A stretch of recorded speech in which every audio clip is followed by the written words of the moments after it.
क्या आपको पता है करीब 10,000 वर्षों से बिल्लियां मनुष्य के साथ रह रही हैं। जहां इंसान होते हैं वहां बिल्लियां होती ही हैं और शायद इसीलिए बिल्लियों को एक सामाजिक जानवर भी कहा जाता है। यदि दुनिया के सबसे लोकप्रिय पालतू जानवर की बात की जाए तो कुत्ते के बाद बिल्ली का ही नाम आता है और इसी को ध्यान में रखकर अपनी आज की इस वीडियो में हम आपको बिल्लियों की 10 दुर्लभ नस्ल के बारे में बताने वाले हैं जिन्हें शायद ही पहले आपने कभी देखा या सुना हो।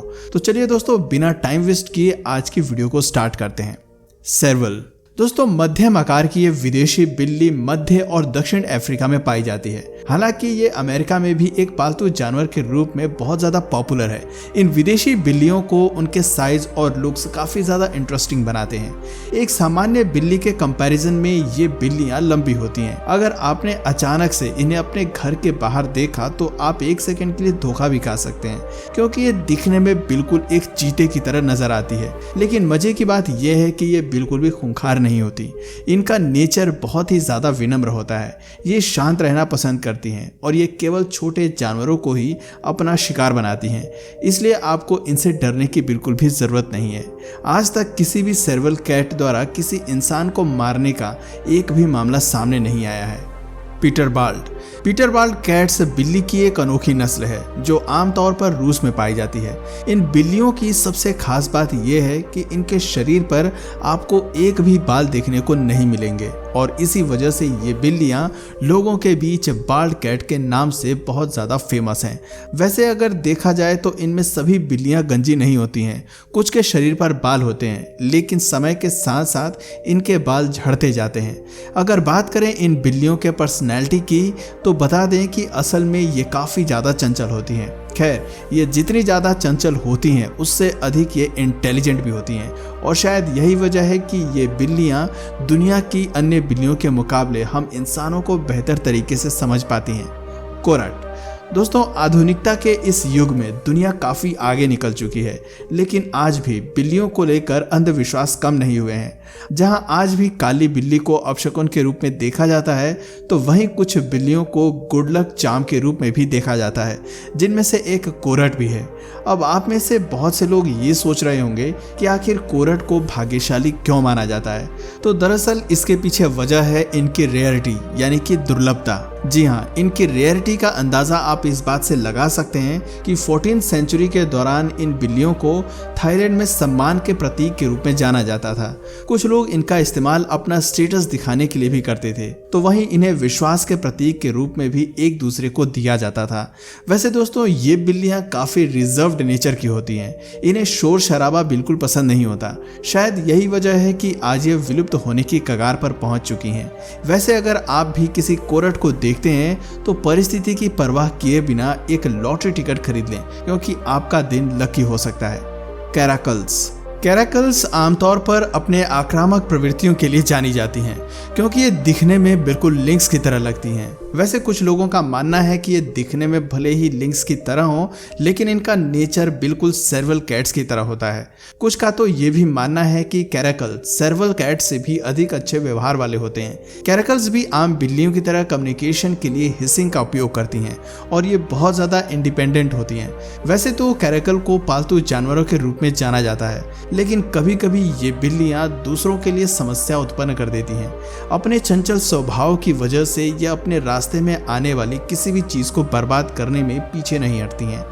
The Norwegian forest cat Norwegian बिल्ली की नस्ल यूरोप में बहुत ही ज़्यादा पॉपुलर है। हालांकि सेकेंड वर्ल्ड वॉर के दौरान बिल्ली की ये नस्ल लगभग विलुप्त होने की कगार पर पहुंच चुकी थी, पर नॉर्वेगियन फॉरेस्ट कैट क्लब के प्रयासों ने इन्हें बचा लिया।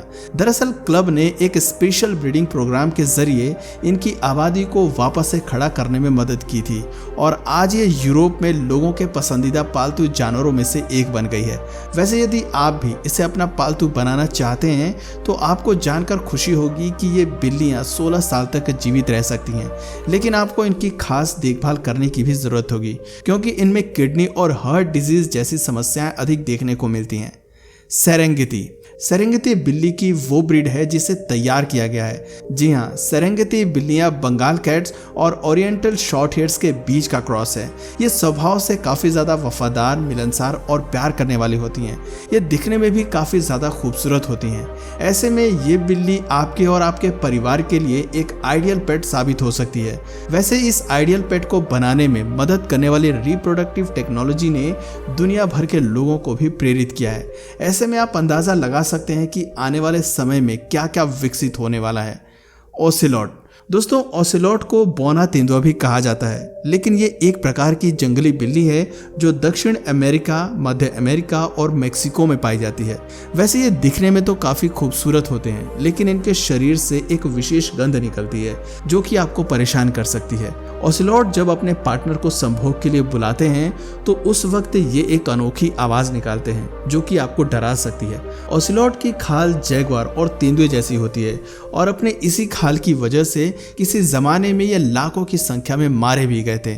उस वक्त इनकी घटती संख्या को देखकर इन्हें बचाने के लिए साल 1972 से साल 1996 तक इन्हें इंडेंजर्ड स्पीशीज घोषित कर दिया गया था, जिसके बाद इनकी आबादी बढ़ी और फिर साल 2008 IUCN रेड लिस्ट में इन्हें संकट मुक्त बता दिया गया। रागामफिन दोस्तों, रागामफिन घरेलू बिल्ली की एक नस्ल है। यह अपने दोस्ताना व्यक्तित्व और मोटी फर के लिए दुनिया भर में जानी जाती है।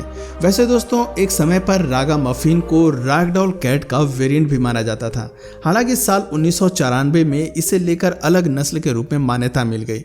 रागामफिन एक बहुत ही यूनिक कैट है। जब आप रागामफिन के फर को छूते हैं और इसकी आंखों में देखते हैं तो आप समझ जाएंगे कि ये कितनी ज़्यादा खास है। दोस्तों, अगर आप बिल्लियों के बारे में जानकारी रखते हैं तो ये बात आपको अच्छे से पता होगी कि बिल्लियों के बालों को क्लंपिंग से बचाए रखना कितना कठिन होता है। लेकिन आपको जानकर खुशी होगी कि रागामफिन के साथ ऐसी कोई समस्या नहीं है। दोस्तों, एक घरेलू बिल्ली के मुकाबले रागामफिन आकार में बहुत बड़ी होती हैं और इसके पीछे वजह है इनकी भारी हड्डियां जो इनकी ताकत को बढ़ाने में मदद करती हैं। जेफ्रॉयस कैट दोस्तों, जेफ्रॉयस कैट को एक छोटी जंगली बिल्ली के रूप में जाना जाता है। हालांकि इसका आकार हमारे घरों में पाई जाने वाली सामान्य बिल्ली जितना ही होता है, लेकिन आप इसके छोटे आकार पर मत जाइएगा क्योंकि ये बिल्लियां बहुत ही तेज, शक्तिशाली और खतरनाक होती हैं। इसका वजन सिर्फ 4 किलो होता है। जेफ्रॉयस कैट आमतौर पर साउथ अमेरिका और साउथ ईस्टर्न और सेंट्रल रीजन में पाई जाती हैं। दोस्तों, जेफ्रॉयस कैट इंसानों से ज़्यादा घुलती मिलती नहीं है और यह हर व्यक्ति को अपने लिए खतरा मानती हैं और खतरा दिखने पर ये आप पर हमला भी कर सकती हैं और आपको काफ़ी नुकसान भी पहुंचा सकती हैं। लेकिन फिर भी कुछ लोग बिल्ली के इस नस्ल के प्रति विशेष लगाव रखते हैं, लेकिन इन्हें खरीदना उनके लिए मुश्किल होता है क्योंकि आमतौर पर सेलर्स बिल्ली की इस नस्ल को ग्रुप में ही बेचना पसंद करते हैं। ब्रिटिश शॉर्ट हेयर दोस्तों, ब्रिटिश शॉर्ट हेयर बिल्ली की एक ऐसी नस्ल है जो अपनी ताकत, अपने अच्छे स्वास्थ्य और भरपूर सोने की आदत के लिए जानी जाती है। बिल्ली की ये प्रजाति अब तक की सबसे पुरानी ज्ञात बिल्लियों की नस्लों में से एक है। ये बिल्ली ब्रिटेन में इतनी सम्मानित है कि 19वीं शताब्दी के अंत तक ब्रिटेन में क्रिस्टल पैलेस में प्रसिद्ध कैट शो में ये सबसे लोकप्रिय बिल्ली थी। ब्रिटिश शॉर्ट हेयर की आंखें बड़ी और गोलाकार होती हैं जो कि दिखने में इन्हें भयानक बनाती हैं। हालांकि ब्रिटिश शॉर्ट हेयर का नेचर शांत और कोमल होता है और इनका व्यवहार काफी ज्यादा सहज होता है। ये उन लोगों के लिए आइडियल पेट साबित हो सकती हैं जो काफी ज्यादा बिजी रहते हैं। तो दोस्तों, ये थी दुनिया की सबसे दुर्लभ बिल्ली की नस्लें। इनमें से कौन सी बिल्ली की नस्ल आपको सबसे ज्यादा इंटरेस्टिंग लगी, नीचे कमेंट सेक्शन में जरूर बताइए। और अगर इस वीडियो से आपको कुछ नया जानने या सीखने को मिला या फिर इंटरेस्टिंग लगा तो प्लीज इस वीडियो को एक लाइक करके अपने फ्रेंड्स और फैमिली में से जरूर शेयर करें। और यदि आप इस चैनल पर नए हैं तो प्लीज इस चैनल को सब्सक्राइब करके बेल नोटिफिकेशन आइकन को ऑन कर लीजिए ताकि हमारे आने वाले वीडियोस आप मिस ना करें। मिलते हैं फिर किसी वीडियो में नए टॉपिक के साथ, तब तक के लिए नमस्कार।